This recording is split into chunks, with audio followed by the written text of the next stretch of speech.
день помолимся.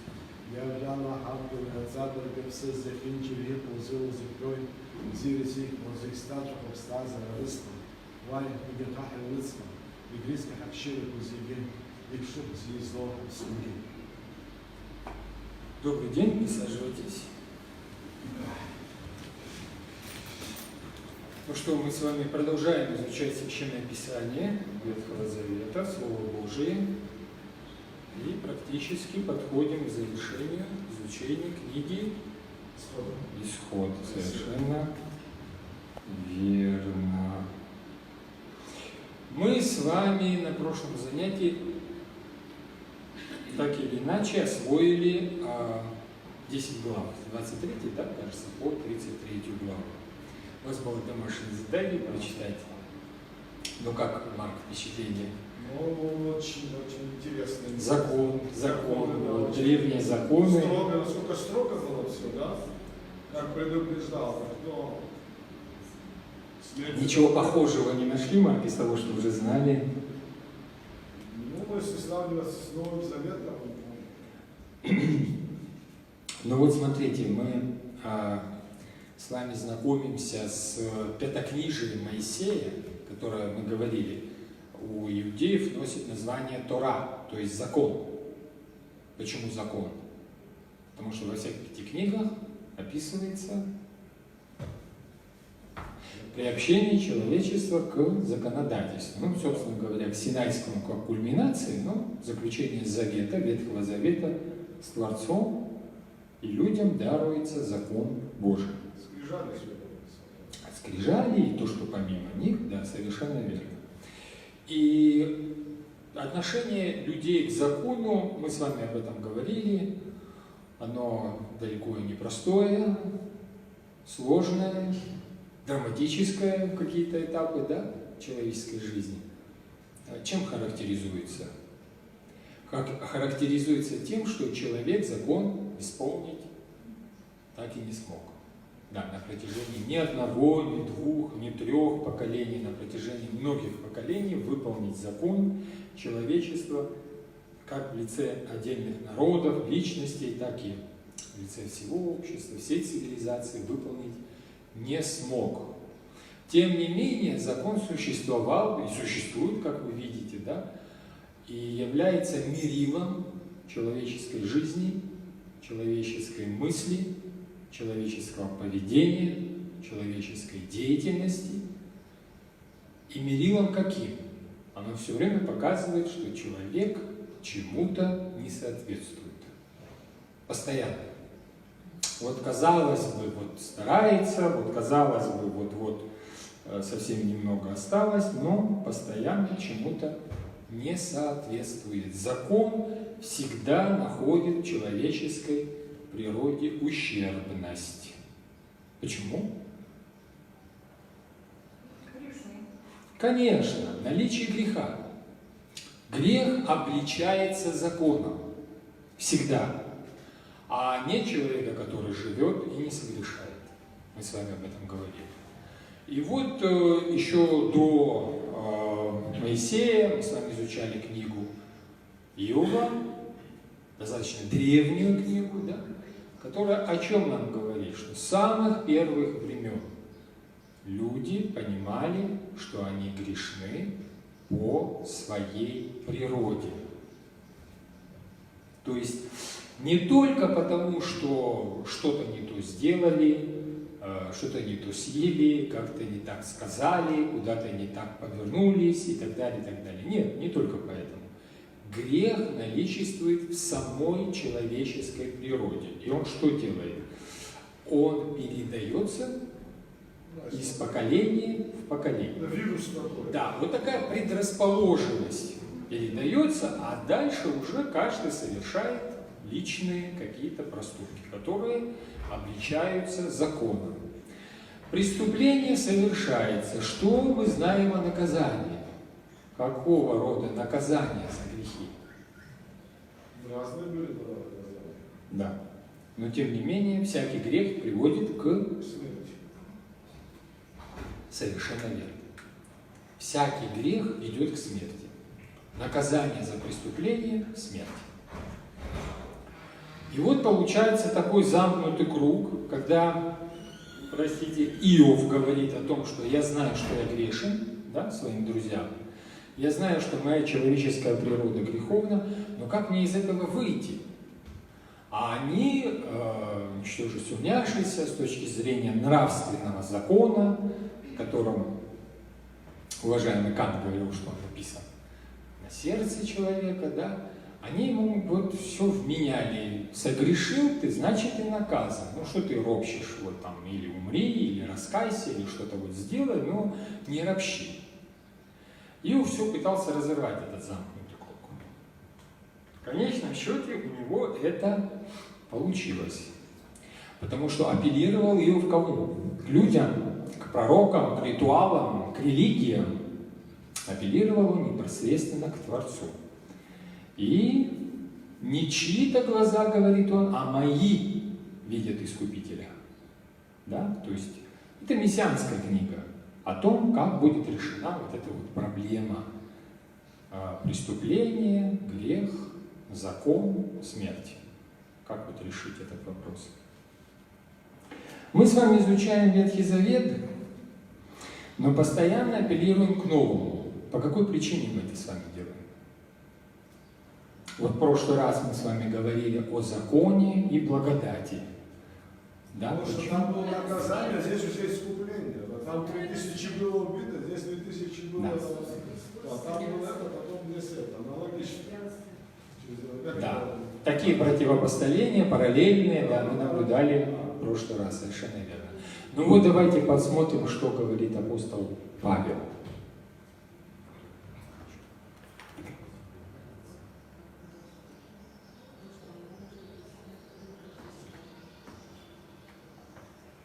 Он говорит о своих братьях-иудеях. Умы их, знатоков Ветхого Завета, прошу заметить, умы их закрыты до сих пор.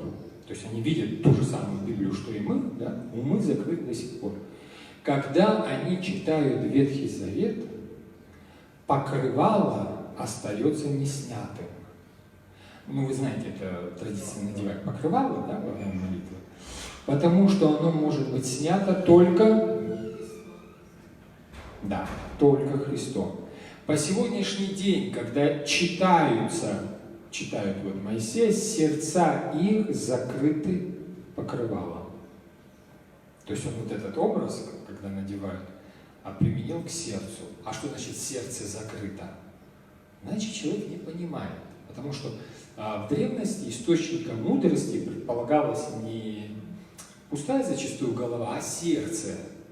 Сердце было разумным, сердцем различали добро и зло, ну и так далее. Да? Всегда говорит о сердце, не говорит о... Вот. И вот смотрите, покрывало закрывает Ветхий Завет. То есть люди видят буквы, читают Моисея, но не понимают, как это часто вообще бывает с человеком. Вот казалось, все перед глазами есть, дано в данном случае, написано, а человек не понимает. Читает, причем с детства, ну, почти вот с самого детства, да, как учится различать буквы, а не разумеет смысла. Почему покрывало закрыто?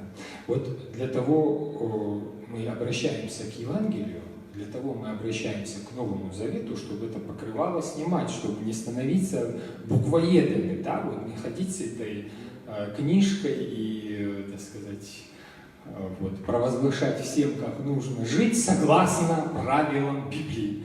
Вот чтобы не становиться подобными, да, и не использовать Священное Писание не по назначению,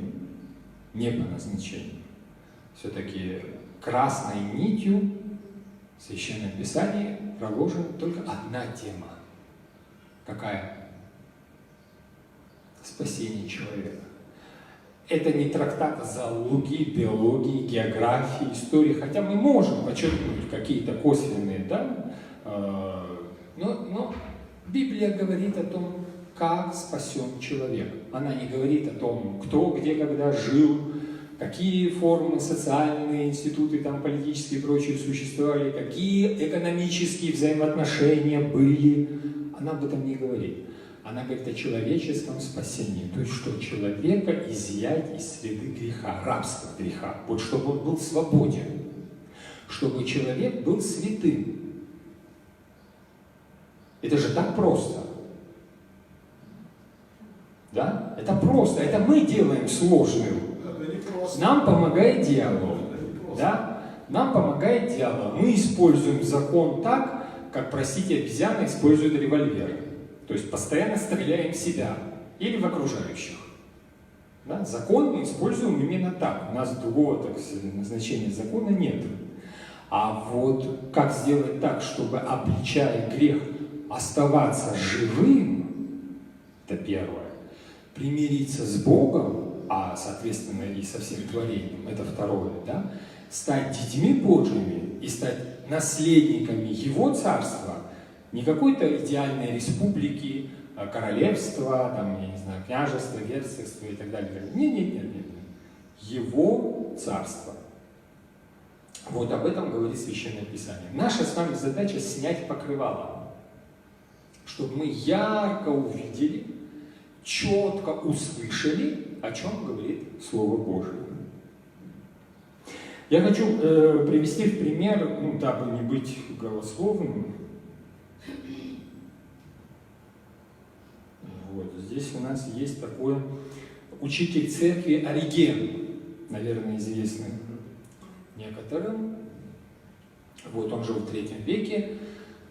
Это выдающийся и гениальный христианский апологет, положивший начало, наверное, теологии как науки таковой, ну и в частности экзегетики, то есть толкованию Священного Писания. И вот смотрите, что он пишет. Первый лик Писания – буквальный смысл. Вот как читаете, так и понимаете. Довольно горек. Он предписывает обрезание плоти. Почему горек? Потому что Ориген сравнивает Библию, которую вы держите, с миндалем. Вот миндаль, да? У него же есть скорлупа, есть сердцевина. И вот Священное Писание он уподобляет миндалю. Его буквальный смысл горек, то есть это верхняя часть, да? Он предписывает обрезание плоти, содержит распоряжение жертвоприношения и представляет собой все то, что означает убивающую букву, говорит Ориген. Скорлупа, буквальное понимание Библии, это то, что представляет собой убивающая буква, о которой мы на прошлой нашей встрече говорили, что буква убивает, а дух животворит. Отринь все это, как горькую кожуру миндаля. Отринь, отбрось. Это буквальный смысл. Затем ты доберешься до крепости скорлупы, означающей нравственное учение, обязанность властвовать над самим собой. Это вот те упражнения, да? Навыки, рефлексы, которые мы с вами усваиваем на протяжении всей нашей жизни. Условные, конечно, рефлексы. Эти вещи необходимы для защиты хранимого внутри. Они должны быть сломаны. Они тоже должны быть сломаны. Смотрите, нравственное учение. Что такое нравственное учение? Это правильное поведение. По сути, это то, что мы всегда ставим в качестве идеала во главу угла. Как правильно поступать. Чего мы требуем от окружающих? Чтобы они правильно по отношению к миру и к нам поступали. Правда? Чему мы учим детей? Правильному поведению. Что говорит об этом Ориген? Но и они должны быть сломаны. Да, вот то, что для нас идеал, для Оригена это ступень. А что дальше? Что дальше? И тогда, несомненно, обнаружатся запертые и сокрытые под этими оболочками. То есть Павел говорит о покрывале, а он говорит об оболочках. Таинство премудрости и всеведения Божия, укрепляющие и питающие души святых. Ну что нам нужно? Нам нужно укреплять наши души. Понимаете, тело, оно, вы все знаете о его достоинствах, недостатках и так далее, и так далее. Души надо питать. То, что вечно, нужно не оставлять без еды, без питья. Словом Божьим питаем.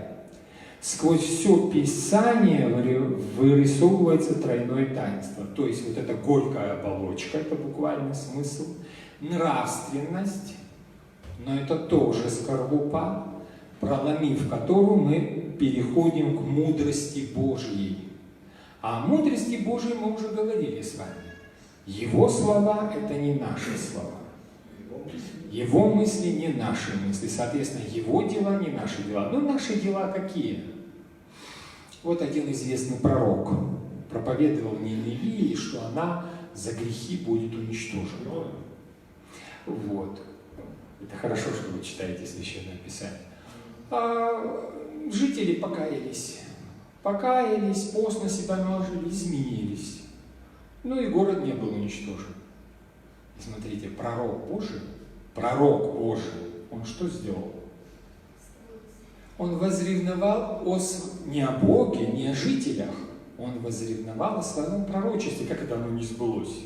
Город же должен быть уничтожен. Вначале же он же не хотел вообще. Да. Город же должен быть уничтожен. Понимаете? А как это он не уничтожен? Я от имени лица Божьего тут проповедовал. И вот Господь с этой тыковкой ему показывает. Ты вот там пожалел какое-то растение, которое тебя прикрывало, а мне по отношению к жителям города каково? Это же люди. То есть отношение к Богу, к людям какое? Это милосердие. А отношение человека к человеку? Сжечь. Ну что там, город сжечь, уничтожить, что? Ничего страшного. Вот у нас в современности там Хиросима, Нагасаки, Ближний Восток, пожалуйста. Наши соседи и так далее. Вот, так что ничего тут такого нет. Уничтожить человек с легкостью уничтожает себе подобного. Вот это относительно слов и дел Божьих в соотношении их со словами и делами нашими. Не просто каких-то отдельных пророков, а именно нашими. Давайте мы откроем 21 главу, кто у нас читает, и прочтем первые 6 стихов 21 главы Исхода. Мы вот потихонечку будем изучать вот так вот закон Божий и открывать его при помощи Нового Завета. Да. 21 главу книги Исход, первые 6 стихов. Вот законы, которые ты должен им дать. Если ты купил раба еврея, пусть он работает на тебя 6 лет, а на 7-й год ты должен отпустить его на свободу без выкупа. Если он пришел один, пусть уходит один. Если пришел с женой, то вместе с ним пусть уйдет и жена. Если хозяин дал ему жену, и она родила детей, то жена и дети принадлежат хозяину, а раб пусть уходит один. Ну, справедливо, далее.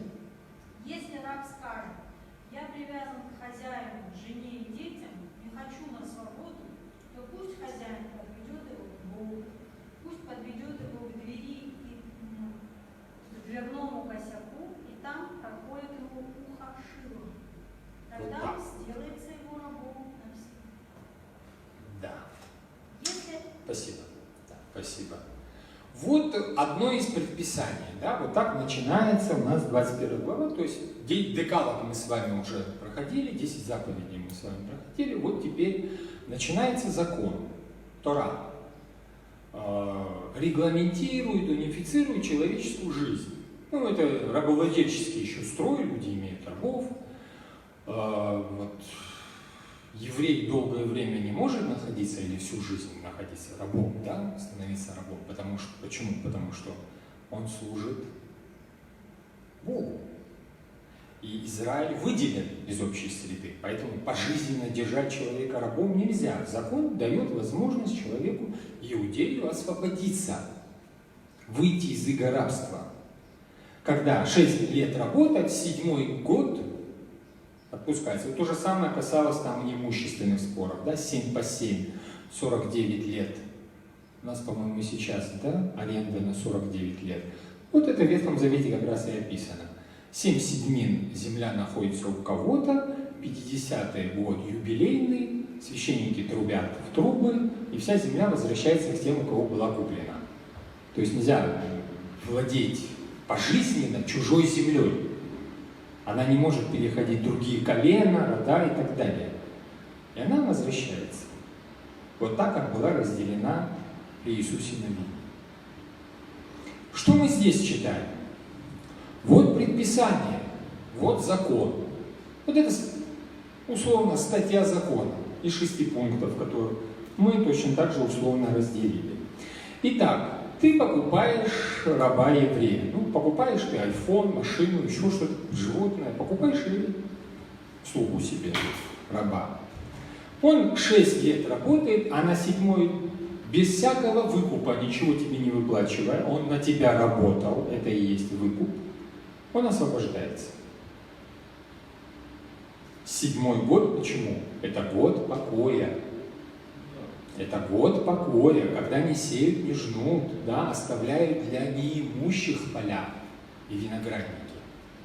То есть 7-й день, день покоя, Господь почил 7-й день от трудов своих, и, соответственно, все рабы отпускаются на свободу. Хороший закон. Если пришел один, остается один. Если пришел с женой, ну, с чем он пришел, с каким имуществом, с таким он и уходит.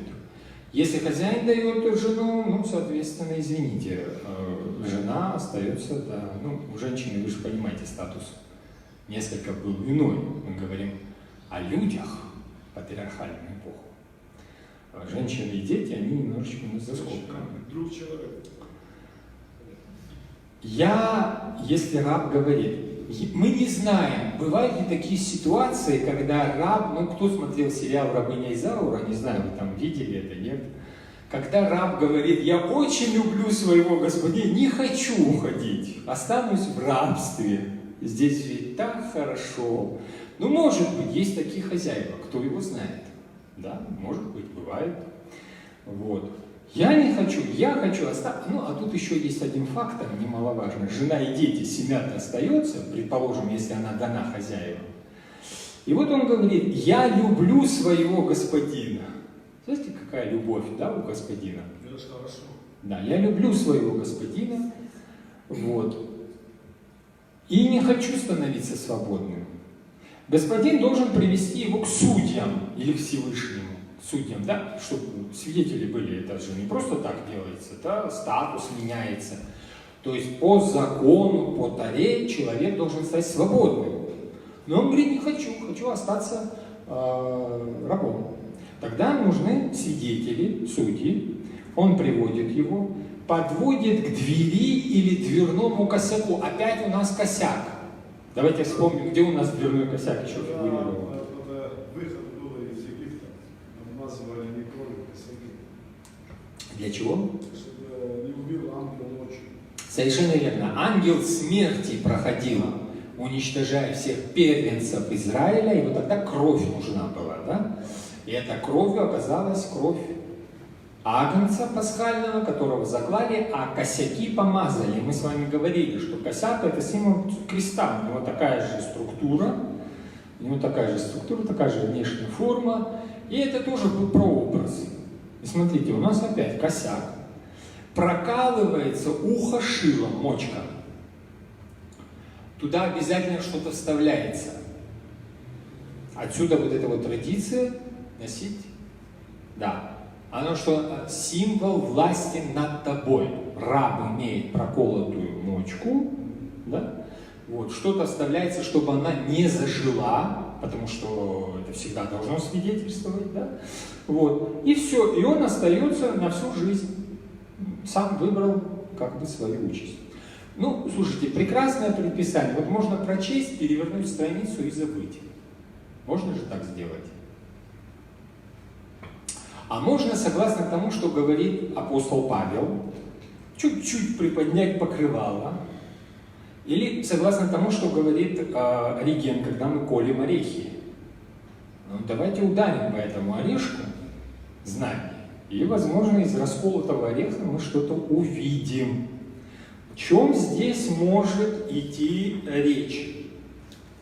Давайте обратимся к Новому Завету, поскольку, еще раз повторюсь, покрывало Ветхого Завета снимается, или знаете, вот дореволюционных книжках между страницами, особенно если там была какая-то гравюра или картина, они были ценными, да, такая пергаментная бумага, тоненькая, папиросненькая, это вот было, по-моему, в советское время тоже такие особо ценные, тоже такие вот выпускались. Я помню по изданию Байрона дореволюционным, так очень красивые.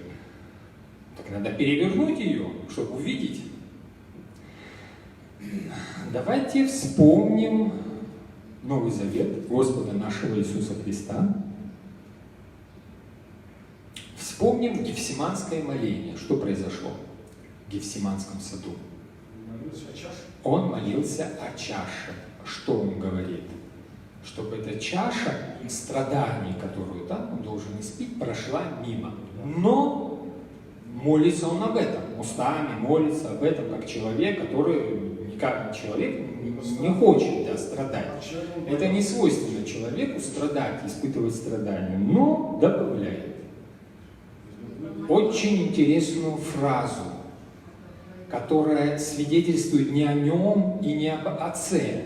Она свидетельствует о нашей природе, о нас с вами, вот о нашей природе, вот этой самой тушке, как мы ее называем, да?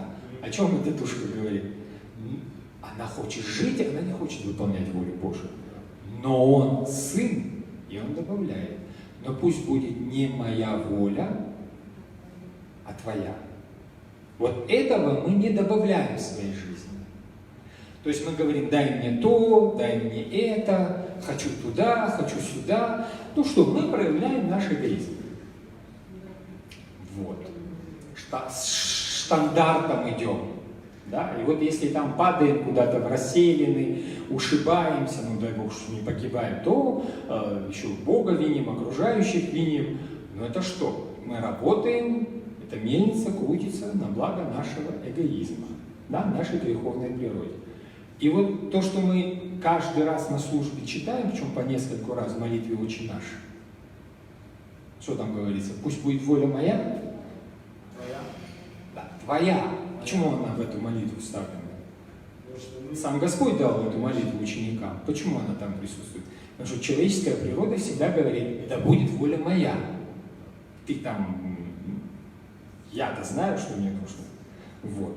Здесь то же самое. Он мог что сделать? Он решил не оставлять итог этой молитвы, не оставлять человеческий род. То есть он выбирает страдания, крестный путь, Голгофу, то есть страдание и смерть, ради людей. То есть Господь добровольно выбирает что? Все последствия. Грешным Господь стать не может. Господь наш Иисус Христос не может согрешить. У него природа другая. Нет, у него природа такая же, как у вас. Нет. Она тоже страдает, она тоже мучается, испытывает голод, у нее тоже нет денег. Можно залезть в соседний карман, можно украсть хлебушек соседнего прилавка. Но Господь этого не делает. Не делает. Он свят. А природа у него та же. Если у него природа не та же, Марк, вы не спасетесь. И я не спасусь. Ну, божественное, то есть человеческое, это полное. Человеческое, это полное. Полное, да. Он тоже плачет, он тоже испытывает смущение. Ну, все то же самое, вы видите, да? Кроме греха. То есть последствия греха он испытывает. Ну, что такое голод? Это же последствия греха, да? В раю-то. Ну и так далее. Он не уходит на небеса к Отцу. Он не покидает людей. Он остается в грешном мире, имея облик раба. Да, как говорит Павел, зрак раба, то есть облик раба принял на себя. То есть на него смотрели, никто же не говорил, что это Бог, что это Господь. Учитель там, рави, все, которого можно обмануть, обокрасть, наклеветать на него, в конечном счете подвести под суд и пустить на крест. Но, находясь в этом состоянии раба, Господь не оставляет людей. Он не покидает людей. Развоплощение не происходит. Он не возвращается к Отцу. Вполне мог бы. Нет, он испевает чашу человеческих грехов и страданий до самого конца, вместе с людьми.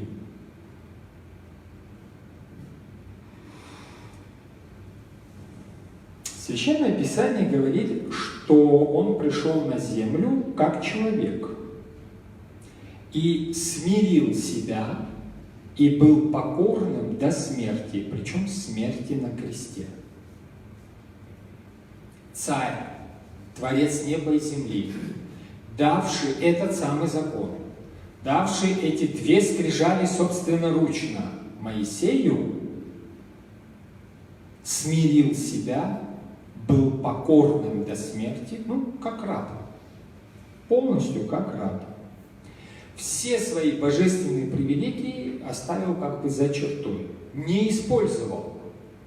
Помните, он говорит, неужели вы не думаете, что я могу молить Отца и легионы ангелов?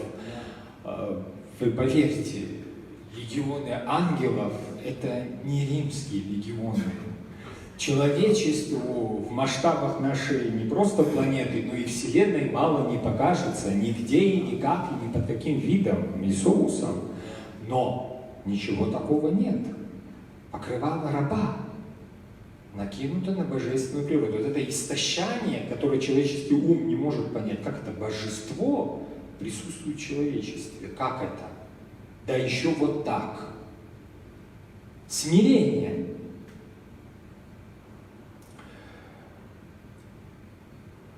Если бы это был просто Бог, он бы не умер на кресте. Были такие еретики в древности, их называли дакеты, дакеос, призрачность. Они учили о том, что Господь не по-настоящему, понарошку страдал на кресте. То есть тело у него было призрачным, не похожим на наше, потому что не может Бог обладать телом. Это еще в древности гностики, достаточно умные люди, говорили и учили об этом. Не может. Но с другой стороны, если бы Бог не страдал на кресте, мы бы с вами не могли бы спастись. Потому что Он чьи страдания, чьи грехи испил до конца? Наши. Наши. Вот об этом, когда мы видим распятие, где бы то ни было, крест, где бы то ни было, нам именно об этом напоминает. Это наше, то есть смерть его потому и добровольно, а иначе это не смерть, это иллюзия, это кинематограф какой-то. Но мы говорим о смерти, полноценной и настоящей. И мы видим его настоящую молитву. Настоящая молитва звучит так. Если можешь, пусть эта чаша минует меня, да? Но да будет не моя воля, а твоя. Это же настоящая молитва. Если он призрачно страдает, зачем ему молиться? И падали капли пота его, как капли крови с него. Вы представляете, это какое было глубочайшее природное переживание человеческой природы, чтобы вот таким образом. Мы о косяках говорили, да? И вот здесь точно так же подводишь человека, прокалываешь ему ухо.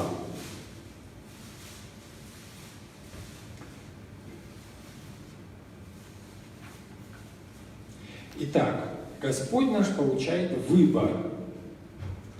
Уйти на небо, на небеса, или остаться в человеческом рабстве. В этом очень, скажем, не лучшем из миров, полностью пораженным чем? Грехом, проклятием и смертью. Вот такая у нас жизнь. Биологически она везде одинаковая, практически, да? Вот. Гармоничные отношения мы не наблюдаем вокруг. Здоровьем мало кто обладает. Бессмертием, сами понимаете, о чем речь, да? И вот и оставайся. Это состояние какое? Это состояние рабства. Имея выбор оставаться с Отцом, это пребывание в блаженстве. Господь наш выбирает рабства. Он идет на крест. Он остается человеком навсегда, потому что и после Вознесения мы в символе веры, что мы с вами читаем?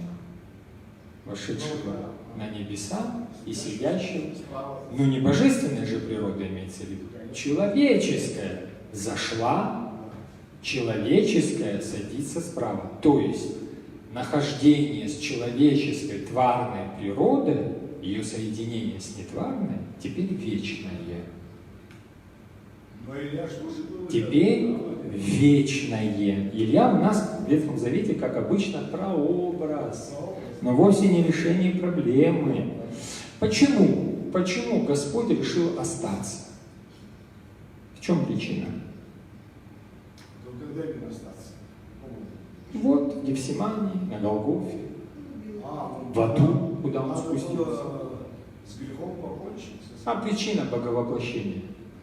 Просто борьба с... Как? Ну, конечно. Так возлюбил Бог мир, что кого послал? Сына Своего Единородного. То есть причина заключается в любви Творца к людям. Совершенно верно. Это такая простая истина. Когда вас спросят, в кого вы верите, в какого Бога вы верите. Что за Бог? Ну, богов много. Посмотрите, культы вокруг множатся. Какого Бога? У всех людей Бог один, говорят. Вот делайте вывод сами, потому что мы верим в Бога, который из любви послал своего Сына, чтобы мир не погиб. А Сын прошел жизненный путь, испив чашу человеческих страданий до самого дна. Вот каков наш Бог, в которого мы верим. Из любви. Почему? Потому что Бог есть любовь, говорит Иоанн Богослов. Есть такое представление о Христе, как о страдающем рабе Господнем. Мы уже говорили с вами об этом, еще будем говорить, когда начнем изучать пророков. Эвет Адонай, слуга Божий или раб Божий. Это пророчество Ветхого Завета, которое свидетельствует о Господе нашем Иисусе Христе.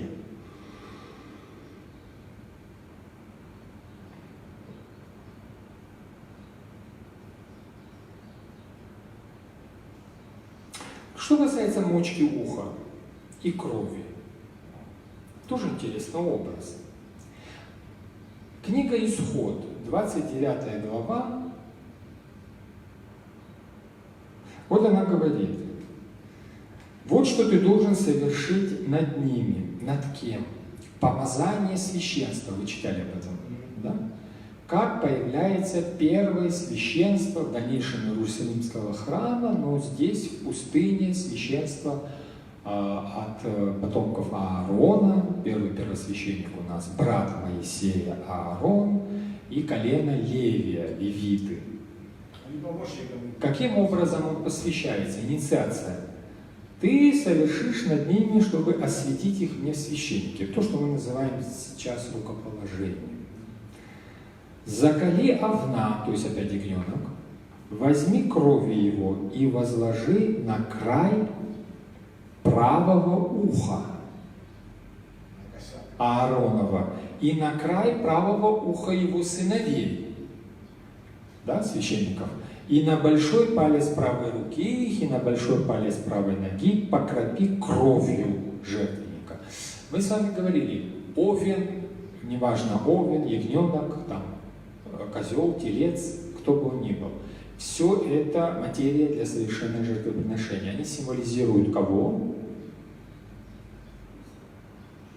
Всякая жертва в Ветхом Завете символизирует кого? Конечно, конечно. Конечно. То есть то, что мы на самом деле видим на Голгофе, на кресте, это символ чего? Господа протыкают, как раба, гвоздями, пробивают ему руки, ноги, да, кровью. Он истекает, испивает чашу до дна. Что он еще берет на себя?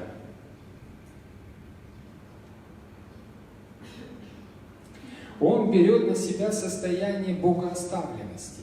Мы с вами говорили о том, что человек из-за грехов, из-за косности своей природы не может напрямую общаться с Богом. Более того, человек по природе всегда действует против воли Божьей. То есть человеческая природа и божественная природа враждуют между собой. Поэтому в древности до Нового Завета каждый раз мы читаем о том, что когда явление ангелов происходит или теофания, люди боятся, падают на землю, закрывают лицо, собственно говоря, и покрывало это для чего нужно было. Да? Почему? Не может человек увидеть Бога и остаться живым. Почему не может? Потому что грех и святость несовместимы. И так, как тает воск от лица огня, не святость же уменьшится, да? Воск оплавится. Вот что произойдет с человеческой природой. Это обычное понятие людей, которое вот было в древности, они все это прекрасно понимали. Вот, гибли, ангел вот прошел по Египту. И все первенцы погибли. Да? 3, ну и так далее. Ну что у нас теперь? Что у нас теперь получается? Человеческая природа и божественная враждуют. Но Господь наш Иисус Христос, Он свят. Он не может, Он не враждует с божественной природой. Но на кресте Он произносит, вот согласно апостолу Матфею, да, Евангелие от Матфея, 27 глава, 46 стих, Он произносит такие интересные слова. Эли, Эли, лема савахтани, да? Что значит в переводе с арамейского Боже мой, почему ты меня оставил? Он не может согрешить, мы говорили об этом, но последствия греха он испытывает до самого дна, испевая чашу. Одно из последствий греха – богооставленность. Вот люди ходят по этой планете, вроде бы рождаются, умирают, живут как-то, вот вроде бы, да, что-то вот существует каким-то образом. Но существуют удаленными от Бога. Существуют без Бога. И неважно, есть ли у них свои культы или нет. Язычество нисколько не приближало к Богу и не решало никаких проблем. Абсолютно. Никакие религии не решали никаких. Ну, вот, вы помните этих жрецов Древнего Египта? Ну, молились, ну, скакали, ну, плясали, ну, пели. 10 казней как прошли, так и прошли. Никакие молитвы, ничего там ни в какую сторону, ни на сантиметр не сдвинули. Почему? Потому что человеческая природа характеризуется богооставленностью. А где она у нас впервые проявляется? В каком месте? В раю. Помните? Хотим быть бессмертными без Бога. Знает Бог, что вы не умрете, сказал товарищ, да? И боится, мол. Ну или какие-то еще отрицательные чувства испытывает. Поэтому, когда вы сорвете этот замечательный плод, съедите его, вы станете как боги. Да, и вот человек побежал. Там он же творец, отец, это все. Побежал срывать. И ел, и она ела, и он ел. Да, вот так вот энергично, если бы еще добродетели выполнялись, как грехи совершаются. То есть вот какая энергия человеческая куда была направлена. А почему? По какой причине? Желание быть равным Богу. Понимаете? Желание быть равным Богу.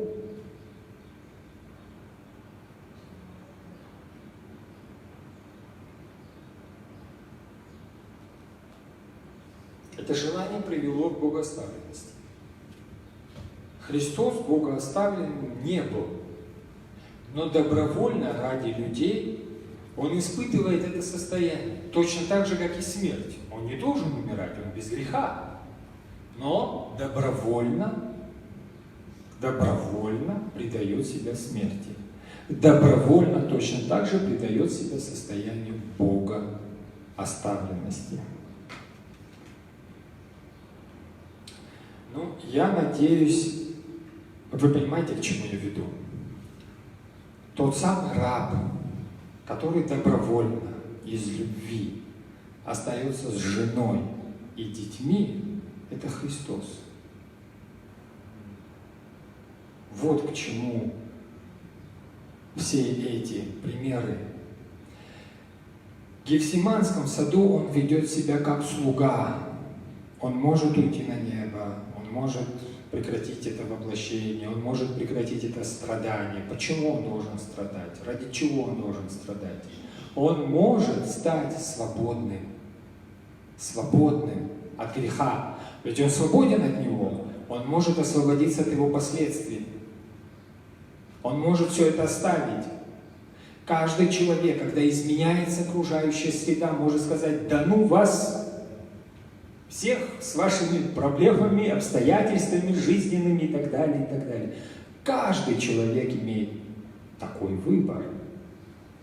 И вот, может быть, в отличие от многих людей, Господь делает этот выбор в пользу людей. А в Ветхом Завете в пользу кого? Жены и детей, да, как мы вот читаем.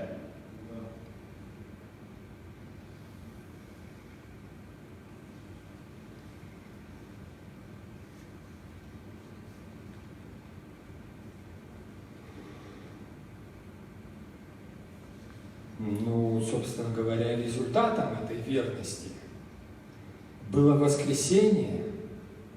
Результатом этой верности была победа. Результатом этой верности было освобождение от греха и оправдание. И вот что говорит апостол Павел. Смерть, где твоя победа? Мы же поем это на Пасху. Смерть, где твое жало? А почему он спрашивает так? Когда человек может так бравировать? Только после воскресения сейчас спрашивают. Он бравировать человек, да, апостол Павел, безусловно. Бравировать человек может только тогда, когда угрозы нету. Если есть угроза, вы знаете, очень опасно дразнить таким образом, да? А он говорит: где твоя победа, смерть? Вы понимаете, это совершенно другое мировосприятие, это совершенно другое созерцание себя, окружающей среды. Почему? Потому что другие отношения выстраиваются с Творцом. Отправная точка вот эта. Мы с вами говорили об этой цитате в прошлый раз. Жало, смерть и грех, а сила греха — закон. Но благодаря... Это вот замкнутая система, да? Грех, наказание, закон, наказание, смерть. Грех, наказание, смерть. И вот человек... Мы говорили с вами о справедливости. По справедливости должно быть так. Нарушил, получил. Как там это, украл, Да, сел. немножечко там сел, да? Да, но это же по справедливости. Это же закон справедливости так описывается. Здесь то же самое. Грех, закон, смерть. Грех, закон, смерть. Совершаешь грех, обличается законом, повинен смерти. Все. Простое колесо крутится. Но благодарение Богу, говорит апостол Павел, Он дает нам победу через нашего Господа Иисуса Христа. Почему Он дает нам победу? Потому что Он победил на кресте. Оставшись рабом вместе с нами, оставшись в рабстве ради жены и детей, это мы люди. Он победу свою над грехом дарует нам. Но остается при этом вечным рабом. Что это такое вечное рабство? А это его вечное человечество. Он навсегда человек. Мы как говорим в символе веры? Бога от Бога, да, Бога истина от Бога истина. А от Марии Девы что? Вочеловечился. Да? Благодаря Святому Духу. Вочеловечился. То есть вечное рабство. Он всегда человек. Это нельзя помыслить. Это нельзя представить. Зачем, почему, для чего. Никакие языческие мифы, никакие священные и сакральные тексты любой давности от современных об этом говорить не будут. Ну, для чего? Все они говорят о том, что этот человек должен сделать. Вот все сакральные тексты говорят о том, что нужно сделать, чтобы достичь. Да? Сделаешь А, достигнешь А1, сделаешь Б, достигнешь Б1 и так далее. Все сакральные тексты говорят об этом. Библия говорит о том, что сделал Бог для человека. Он стал рабом. Он испил чашу человеческих страданий до дна и даровал победу нам. Но подобного в сакральных текстах вы не найдете. В других религиях такого нет. Это просто. Это ведь просто. Это понять достаточно просто. Если есть вера. Но здесь нет никакой легкости. Почему? Потому что была заплачена великая цена. На кресте кто умер? Умер Господь. Это великая цена. Это отнюдь не какое-то там жертвоприношение овна, козла, тельца, сотни, там, гекатомбы какой-либо и так далее. Отнюдь.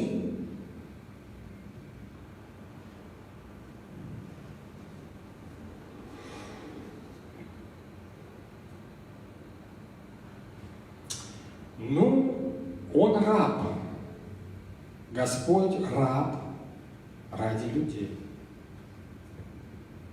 А что, когда Господь жил на земле, было по-другому? Вот посмотрите его слова. Апостол Матфей, он ведь с самого начала был с ним. Ну, посмотрите его слова. Сын человеческий пришел не для того, чтобы ему служили. А кто служит рабам? Он пришел, чтобы служить другим и отдать свою жизнь как выкуп за многих. Совершенно рабская, как бы мы сейчас сказали, психология, да? Совершенно рабская. У кого? О ком мы с вами говорим? Когда вас спросят, какого Бога вы веруете, не забывайте, как проявляет себя любовь. Иные богам ставят постаменты на высоких пьедесталах, гигантских размеров, чтобы что показать? Какой человек маленький по сравнению с... Ну, посмотрите, какие гигантские статуи, да, могут быть. Гигантские просто.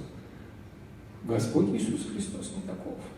Он стал человеком, и более того, он стал рабом. Более того, он сам говорит, что он пришел не для того, чтобы ему служили. Вы слушайтесь, когда мы сегодня живем нашей церковной жизнью. Что мы называем служением Богу?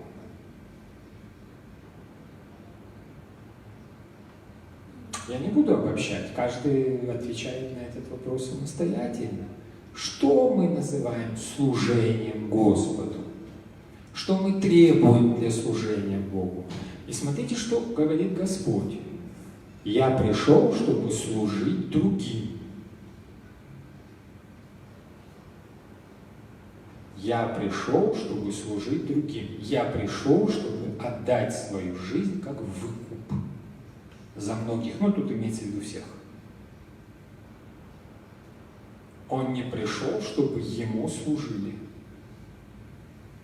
Вы вслушайтесь в это. Вслушайтесь. Ведь он творец неба и земли. Какого рода служение мы можем ему дать?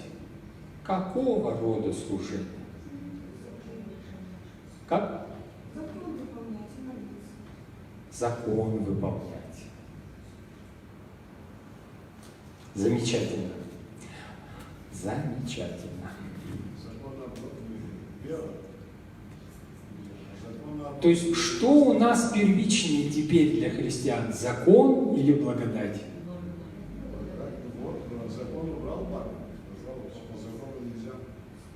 Если сила греха, закона, она в чем? В смерти. Приступите к закону, умрете. Потому что никто не выполняет закон. Апостол Павел, предваряя вопрос, ну что же теперь жить беззаконниками, а он отвечает, конечно нет, закон святой, закон свят, но он показывает, что я грешник, потому что я благодаря ему вижу в себе грех. Как Иов, фактически повторяет слова Иова. Поэтому будем выполнять закон, нарвемся на размышления апостола Павла. Кто и когда был спасен благодаря закону? Кто и когда выполнил закон? Потому что нельзя же одно исполнять, а другое нарушать. Вот. Так что служение Богу – это очень важная для человека тема. Почему? Потому что человеческое сознание, грехом измененное, оно нас всегда подвигает, не только лично, но мы же социальные, да, существа, мы делимся с кем-то. Оно подвигает на что? На какие-то социальные деяния, на создание каких-то социальных институтов. Вот нужно сделать то-то, нужно сделать это. Да? Вот, я помню на одной из проповедей по поводу юбилея, какого-то юбилея Троицы-Девы Лавры, один из иерархов сказал, что преподобный Сергий Радонежский, который ушел в леса молиться пустынникам, да, он не создавал культурного центра в Подмосковье. Он ушел стяжать Святого Духа. Понимаете, когда вам говорят, что нужно создать какой-то гигантский институт для каких-то добрых целей, когда нужно совершить какие-то деяния для каких-то добрых целей, вас немножечко в религиозной жизни уводят с чего? С пути спасения. Влево ли уводят, вправо ли уводят, это не имеет значения. Уводят. Уводят, потому что институты никогда не бывают первичными. Потому что вначале было Слово. Господь наш Иисус Христос. Все остальное вторично. Если на это нет воли Божьей, если это не является проявлением, желанием Святого Духа, то напрасно будут трудиться труждающие. Они на песке будут это строить. Напрасно, это значит напрасная трата жизненных энергий, которые дает Господь.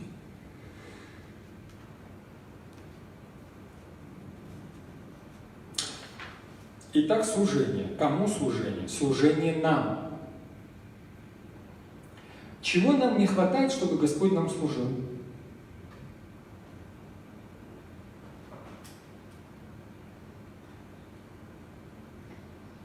Чего нам не хватает, чтобы принять служение Христа себе?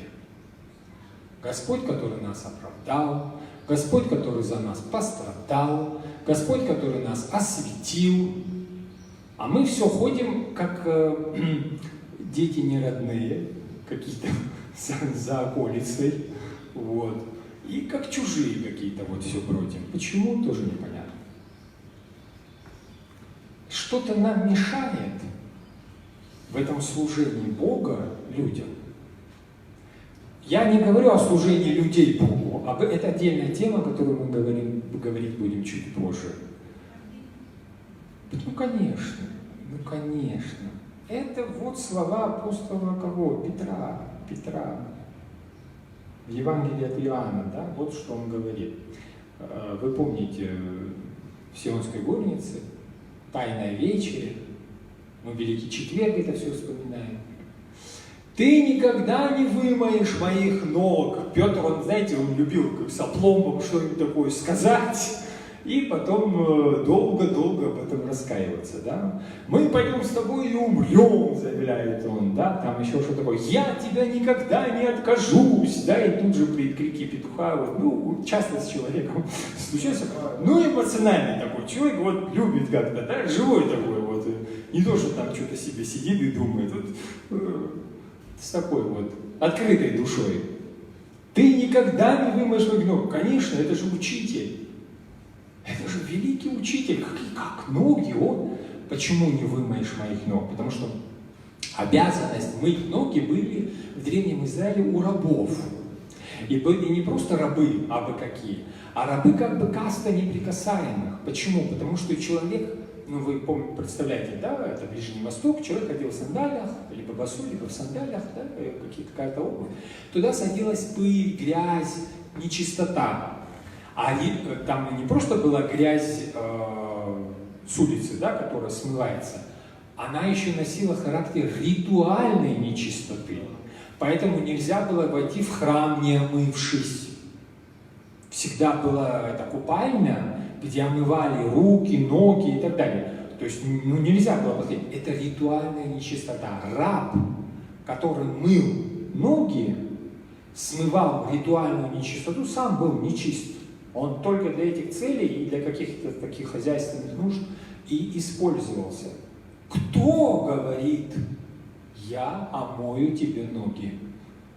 Великий учитель опускается до состояния вот этого вот неприкасаемого раба, самого презренного, да, по своему социальному статусу в обществе избранного народа.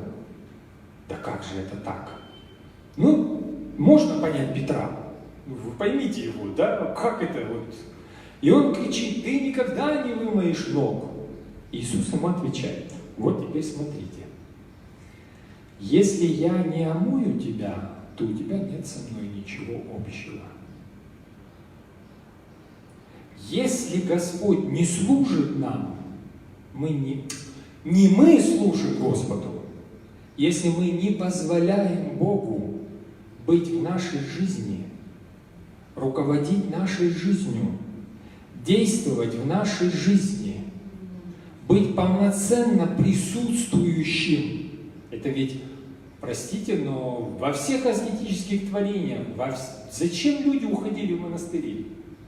Для чего? Какой смысл было уходить в пустыню? Присутствие Божие, жить перед Богом. С социальной точки зрения предполагалось, что мирская суета мешает этому.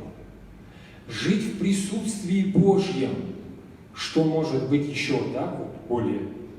И он говорит: если я не омою, то со мной у тебя нет ничего общего. Если я не твой слуга, иначе говоря, то мы с тобой не общаемся. Вообще-то здесь есть логика. Здесь есть логика, если не забывать, что Господь Творец. Как ты можешь Ему послужить? Что ты можешь Ему принести из того, чего у Него нет? Что ты можешь для Него сделать того? Вы поймите, Господь жаждал, Господь хотел есть, да? Испытывал это все. Иногда не было лепешки, иногда не было чего-то. Но он же никогда ничего не требовал. А что он делал? Он ходил и собирал деньги, покупал, сидел, думал так: борщ на вечер, рыбка на второе, там и что. Что он делал? Ему говорят: люди голодные. Он говорит: несите сюда. И 5000 человек, кроме женщин и детей, были накормлены. И еще сколько там коробов собрали. И так 2 раза. Он служит людям. Он не требует служения себе. Он не требует, чтобы его кормили, поили. Он не требует. Если он захочет, с этим проблем не будет. Потому что если легионы ангелов ждут отмщения, то уж поверьте, с продуктами питания вообще проблем нет как таковых. С одеждой проблем нет как таковых. У него нет. Он служит. Вот Господь, которому мы молимся. Вот это Господь, к которому мы обращаемся. Почему нам говорит об этом Священное Писание? Потому что когда мы обращаемся с молитвой к Богу, мы же должны знать субъекта, к которому мы обращаемся. Ну, с одним человеком вы выстраиваете отношения так, с другим человеком иначе, исходя из чего? Как эта коммуникация складывается?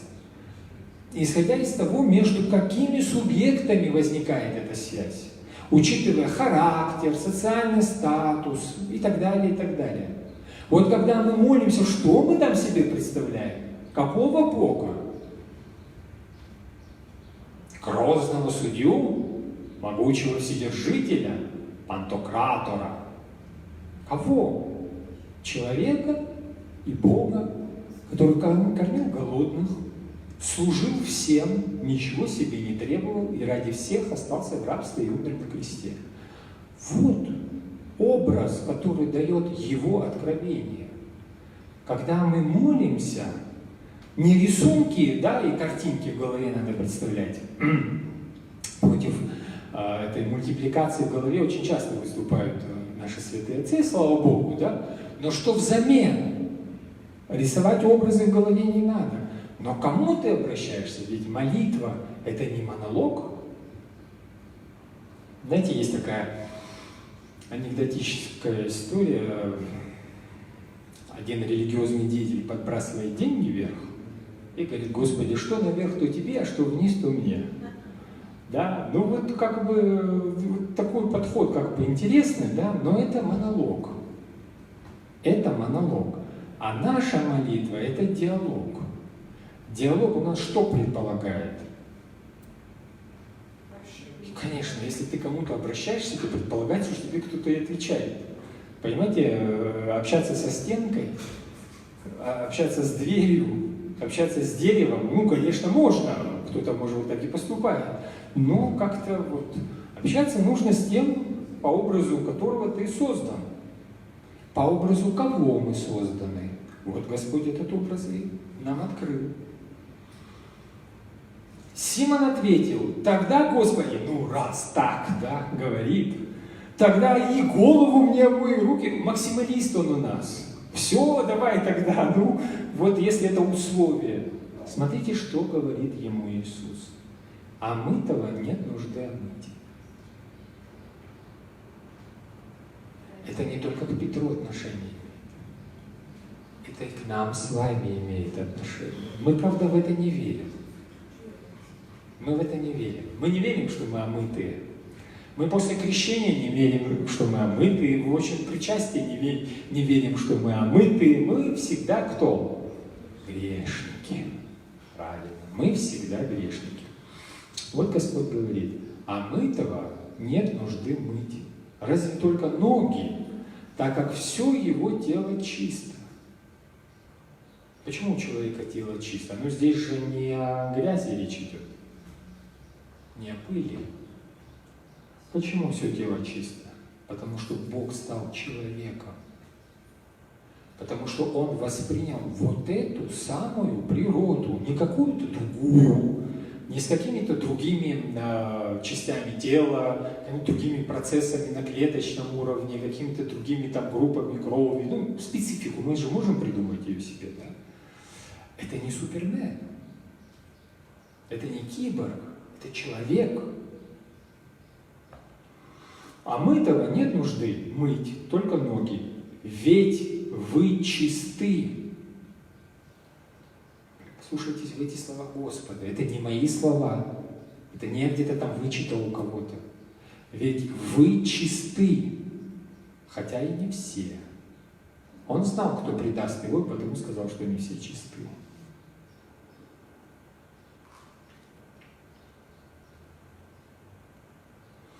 Вот смотрите, мы... Ну, кто нечист был? Кто?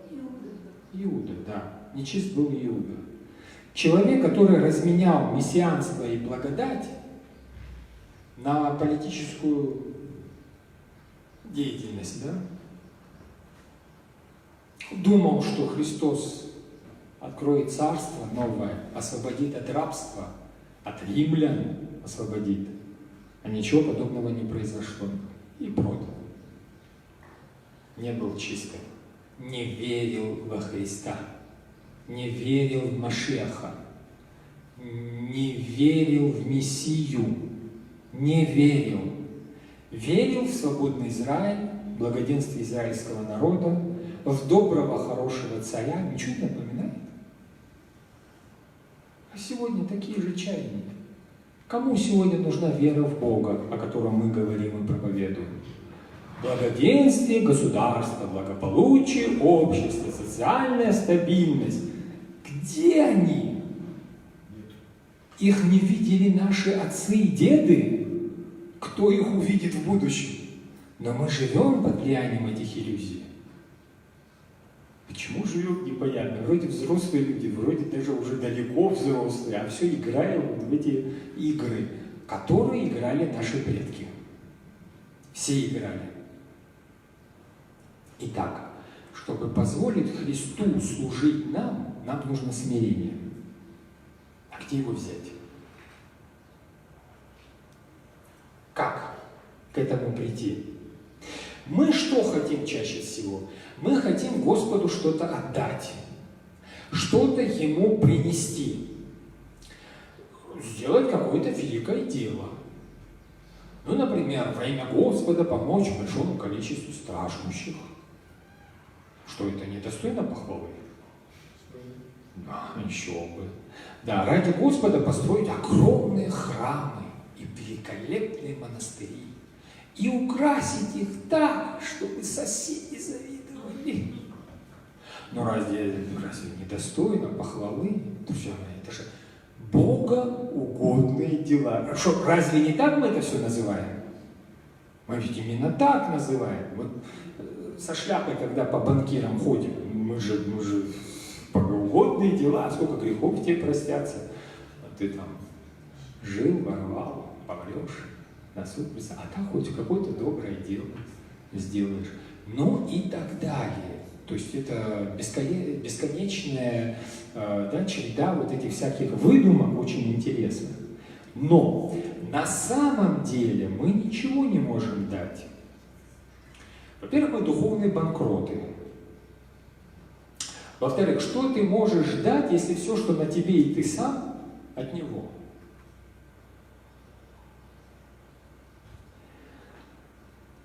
Мы можем сделать только одно. Через Него мы можем получить. Вот как изменить? Почему нет покаяния? Мы говорим, покаяние – это метания, изменение ума. Вот как человеку изменить свой ум так, чтобы не пытаться Богу дать, а наконец взять у Него то, что Он нам дает? Понимаете? Вот это есть, я не знаю, самая наиважнейшая тема, которая только может присутствовать. Потому что не просто благо дать, но и благо взять. Посмотрите все эти многочисленные притчи Господа. Царь женит сына, брачный пир, накрыт стол. Каждый раз накрывает стол, зовет людей, либо люди не приходят. Кто-то корову купил, кто-то землю купил, кто-то что-то там еще у себя сделал. Ну, какие-то такие вещи. Ну, слушай, хороший стол накрыт, царь накрывает. Какие валы могут быть? И либо пришли не в брачной одежде. То есть, видимо, вот прям с пахоты. Раз, и вот на брачный пир. То есть, вот, представляете, в дворец бракосочетания прийти прямо с поля. Да, вот еще мотыгу поставь в углу и сядь. Вы понимаете, какого рода взаимоотношения выстраиваются между человеком и Богом? То есть, когда Бог дает, мы говорим, сейчас вот тут решу один вопрос. Ща. То есть, времени нет. Времени на то, чтобы получить, нет. А потом, когда что-то есть, ну, допустим, волов купил, говорит, не могу прийти на брачный пир, а у волов что-то там сродится, сразу режется, это во имя Бога, хотя ем я. Но это все Богу. Но ем я со своими родными и близкими. Ну, хорошие религиозные отношения, я понимаю, но вы поймите, что вот не кажется ли вам, что здесь есть некая ущербность? Оно так не выстраивается, это странно. Когда он сказал, что ему валы нужны? В Ветхом Завете он говорит, мне тошнит от жира ваших, не мои ли стада пасутся? Не мои ли это стада? А что вы их режете и мне приносите? И говорите, что я еще их ем? То есть вы что-то не то делаете. У вас вот чего? Нет покаяния. Это изменение сознания не происходит. Мы живем не то, что там в Ветхом Завете, мы живем как-то вообще без закона, где там совсем языческие какие-то времена проживают. вот,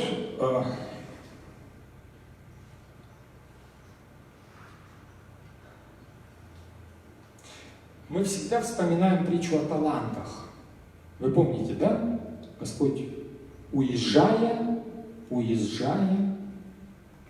то есть они его не видели долгое время, очень интересная метафора, оставляет вот эти вот какие-то там. Давайте переведем на современный язык. Уставной капитал. Отправная точка какая-то должна быть, да? Вот, чтобы заниматься сейчас бизнесом, что берут? Кредит? Кредит берут. Вот кредит. Оставляет таланты. Я не знаю, там 30, я не знаю, сколько там.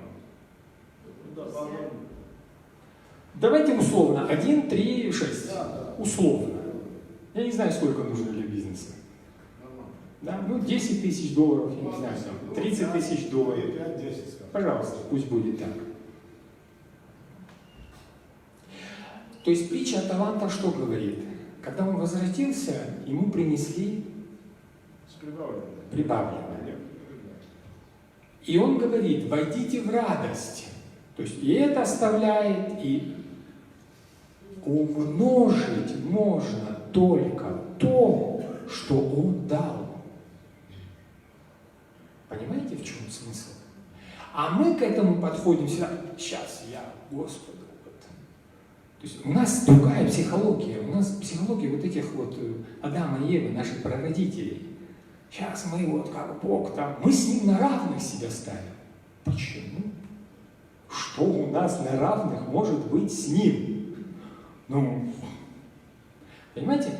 Умножать можно только то, что Он нам дает. Он оставил таланты.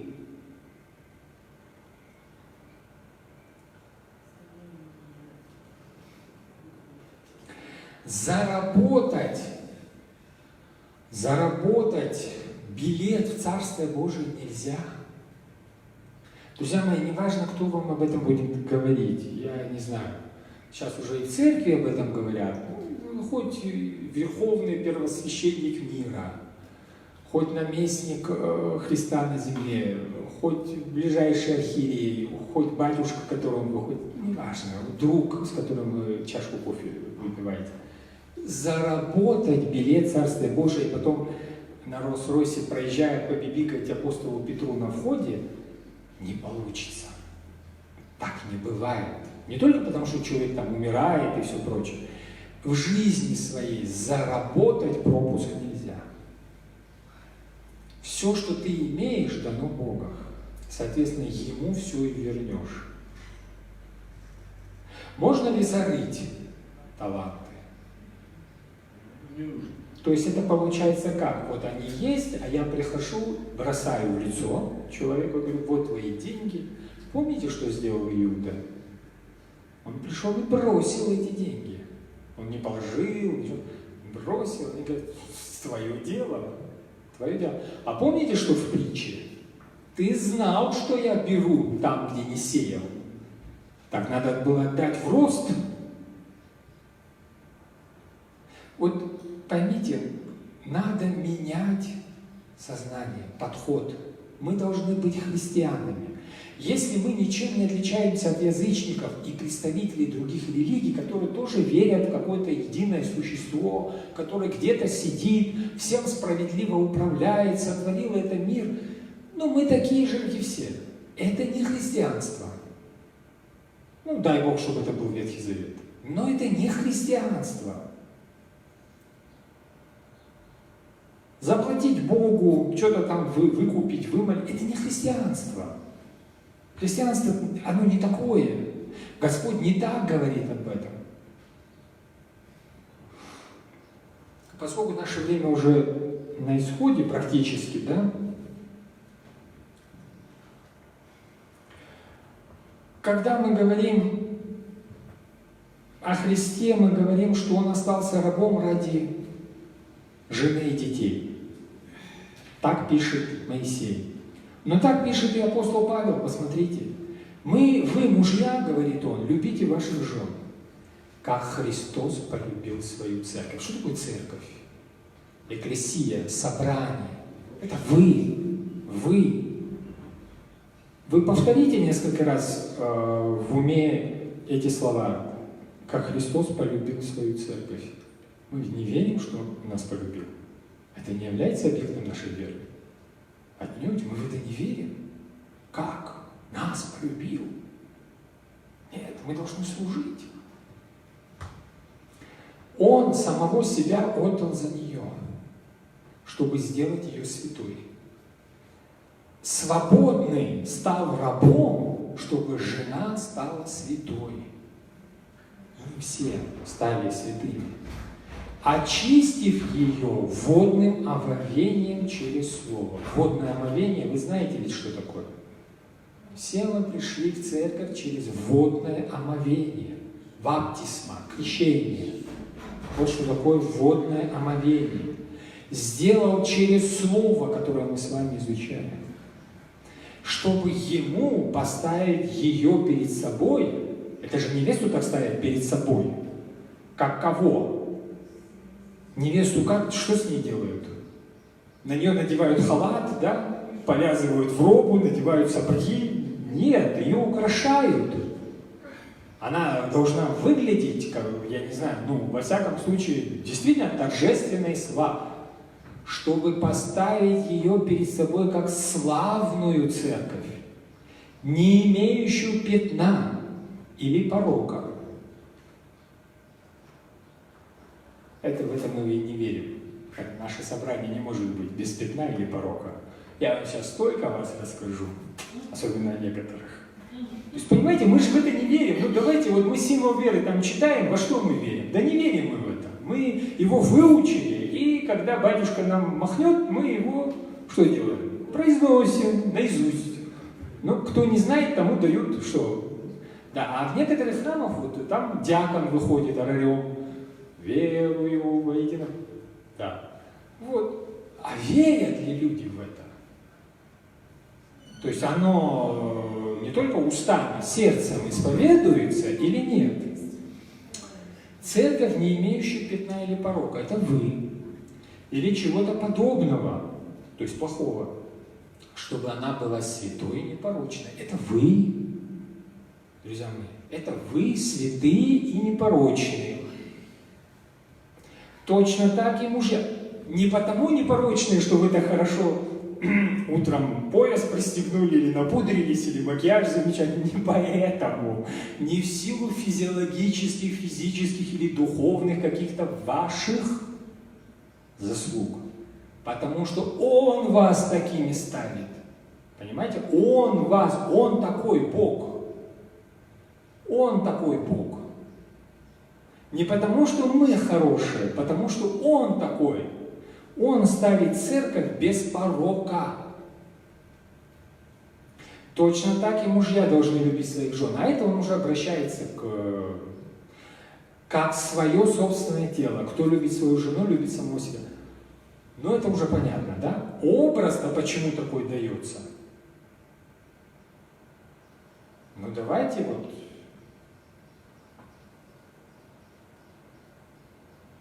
Узнаете текст? Да. Его вы исполняете? Да. Для нас, людей, и нашего спасения. То есть Он стал рабом.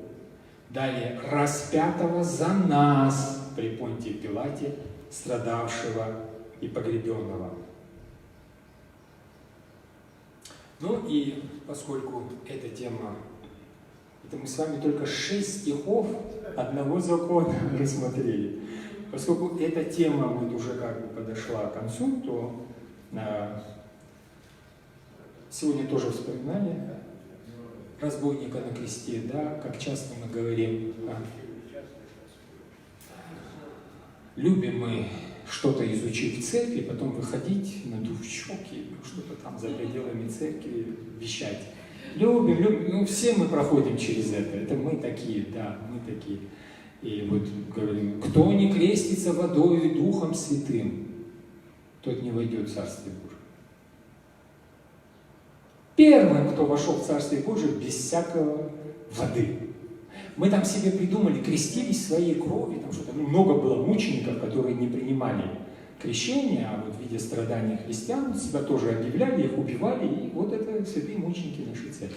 Разбойник был распят. Разбойник был распят.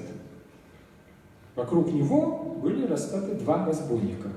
Вот первым, кто вошел, это был разбойник. И как он вошел? Как он мог войти в Царство Божие? Он крестился? Он что-нибудь, это самое, как его, плоды покаяния принес? Что нужно зарезать? Зарезал на жертвоприношениях? Ничего не сделал. Ничего не сделал, а в Царство Божие вошел. А ты тут мучаешься. А он ничего не сделал. Он на кресте висел. Но вспомните, один из евангелистов говорит, что 2 разбойника были распяты, и оба его поносили. Оба его поносили вначале. И вот мы все время говорим, разбойник раскаялся, разбойник раскаялся. Мы часто эту фразу произносим. То есть, понятно, согрешил, покаялся, спасен. Согрешил, покаялся, спасен. Интересная схема. Но если бы она работала, разбойники бы спасались и до Христа. Потому что, вы знаете, собственные недостатки человек видит не благодаря Христу, а благодаря закону, который Христос дал. А вот спасается человек благодаря Христу.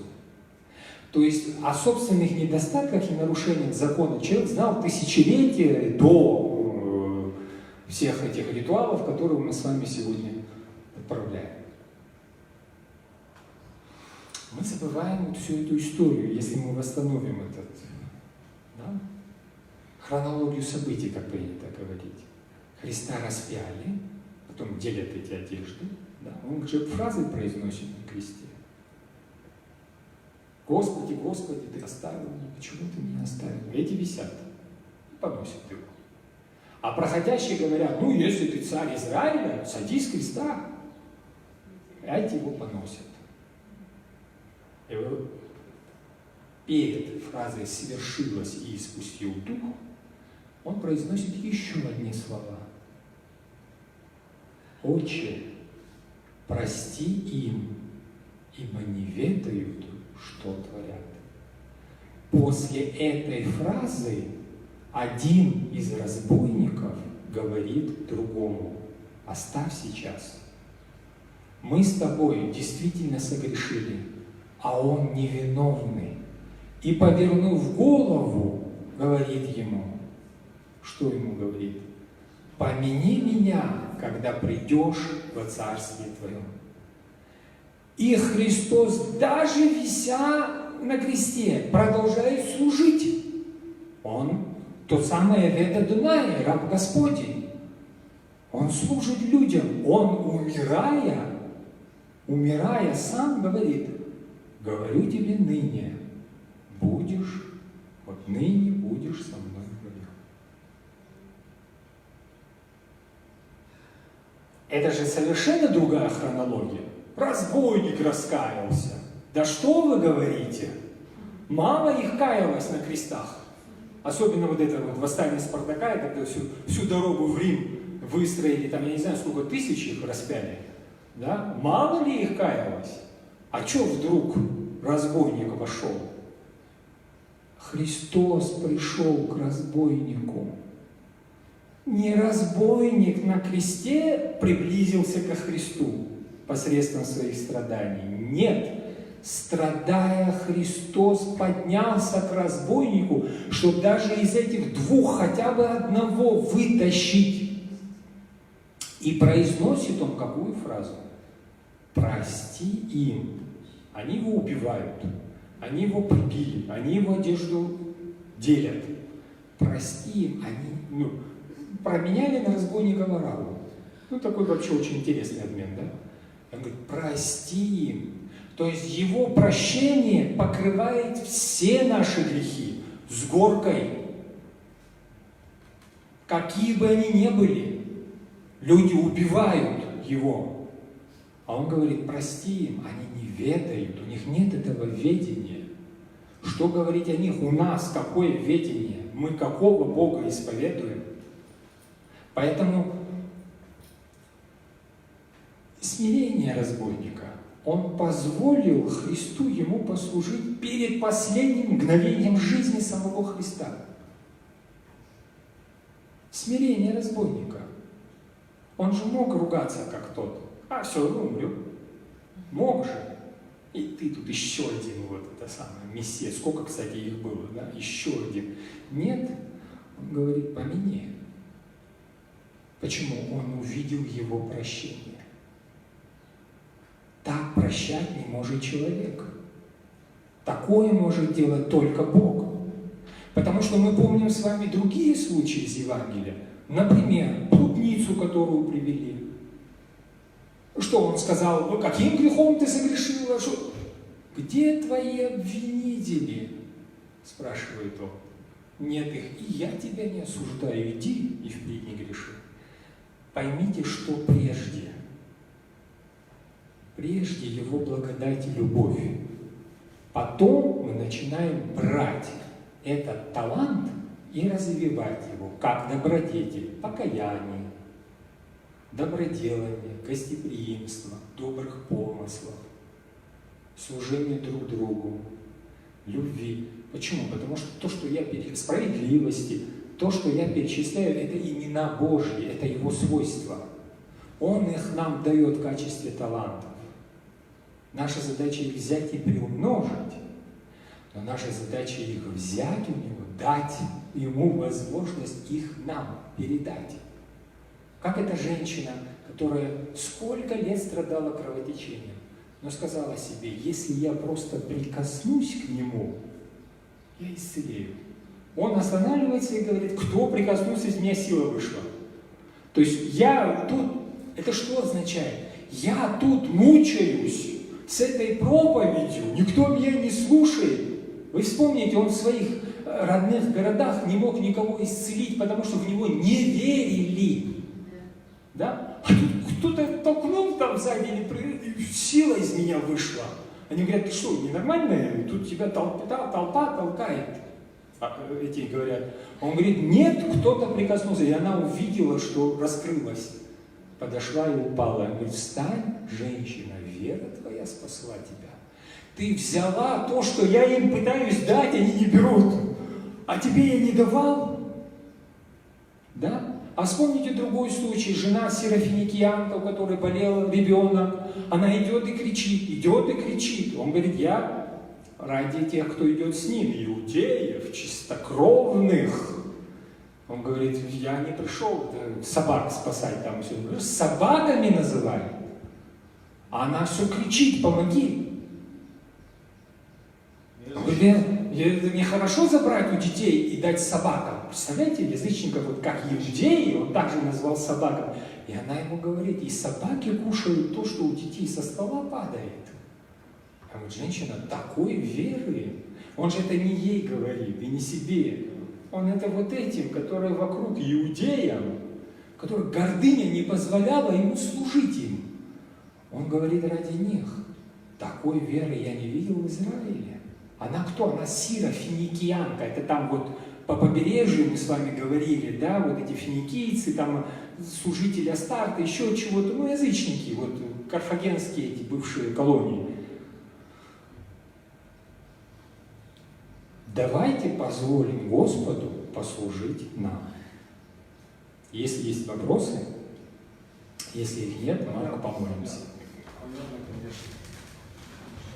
Достойно вести, говорится, что Дитя Богородицу, пресноблаженную, непорочную, Матерь Бога вашего, честнейших Евгений, безновейших представлений Серафим, без истины Бога, Слово Родшего, сущие Богородицы, дело величавое. Благодарю. Спасибо.